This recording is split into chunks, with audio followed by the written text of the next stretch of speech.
Hello Planty people, welcome back to my channel. I'm Empress Eerie and it has been a long time since updates. I know, it's been terrible. Life has just been so busy.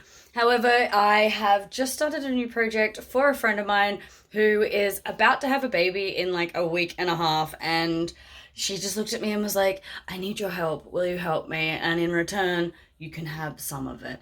And I went, yes, I will.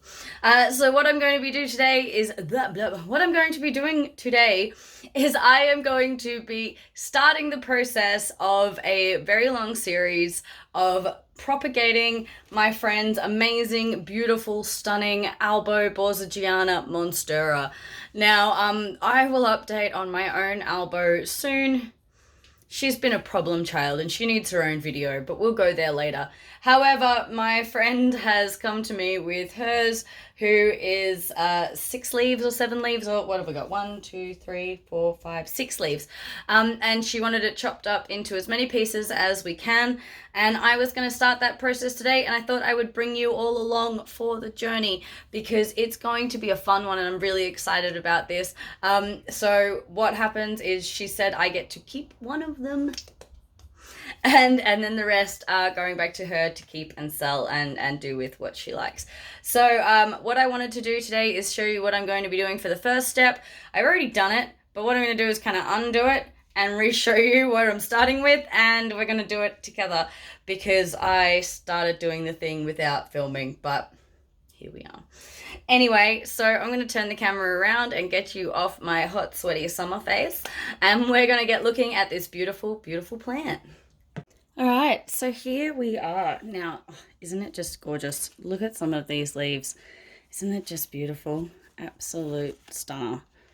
Now, ironically, she got hers at the same time that I got mine, and hers looks like this, and mine is, well, like I said, a problem child.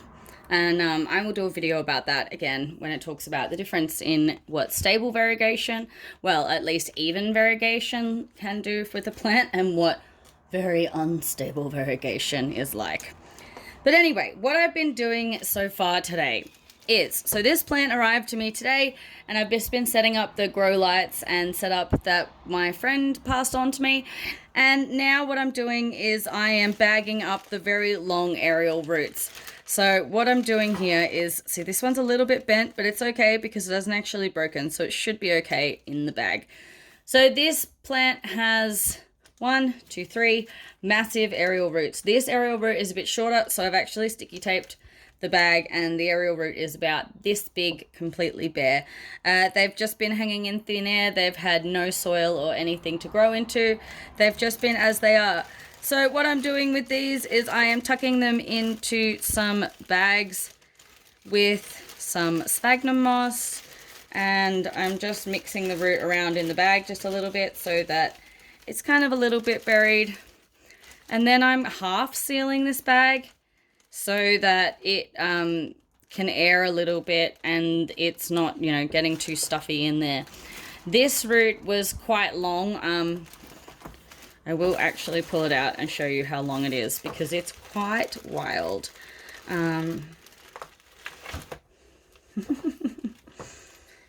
Yeah. So this is the second aerial root that we're working with here. So yeah, I've kind of just, thankfully it's been kind of spiraled up however it was growing anyway. So it's been easy to just kind of spiral it up and get it into the baggie. So I've just got it in this bag here, the same way I did with the other one. Just got a bit, sorry for the crinkling noise, and like, you know, unless you're like that, I guess.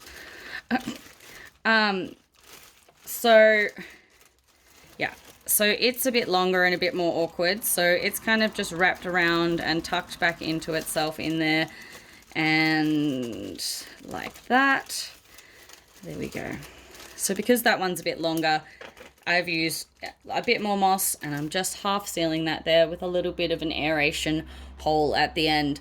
So what I'm going to be doing with that is I will wait until those roots are stable, and then what I'm going to do is hopefully this aerial root here will grow out a little bit longer in the process, and I'll be able to bag up the same way For this one, I just need it to get, I just would rather it be a little bit longer so I can just tuck it in neatly and it can just do its own thing. So what I'm going to do is leave these under the grow lights that are on a timer, and it will be on a heat mat if it's cold enough. At the moment it's the middle of summer and we're not getting lower than like 17, 18 degrees overnight, that's Celsius, and then we're getting to 30 at the moment during the day, but we've been having a few cold snaps, so I'll be keeping an eye on it and making sure that if it gets cool, it will be put on the grow mat overnight so that it doesn't get too cold and it stays nice and warm. In here, I've got a humidifier nearby as well, so it's going to have plenty of humidity and happiness, and in a few weeks I will check these. I will air them out every few days to make sure that they are not getting too kind of, stagnant in there, and I'll make sure that the moss isn't drying out. And then in a few weeks or so, I will check to make sure that it's all going well, just double check that there's no rot happening, and see if we have any rootage. If we have any rootage going on, then I will start going in with the secateurs and to start making some cuts along the trunk here. After that, it will be potting up and watching how the growth kind of grows from there, because they will be cut into single node cuttings, and then seeing how the variegation develops from there, because some of them are quite high level and some of them are much lower. So it's going to be interesting to see from an experimental side as well. I'm so excited just for that side of it, just to see how it turns out. I'm so excited. Anyway, so yeah, this is the start of the process that we will be doing with this variegated Albo Borsigiana monstera that is a friend of mine's, that I am very lucky to be able to have the fun of propagating and snipping up, and then lucky me gets to keep one of the babies. Anyway, so thank you for watching, and keep growing like your plants, and like and subscribe and do all the rest. Okay, bye!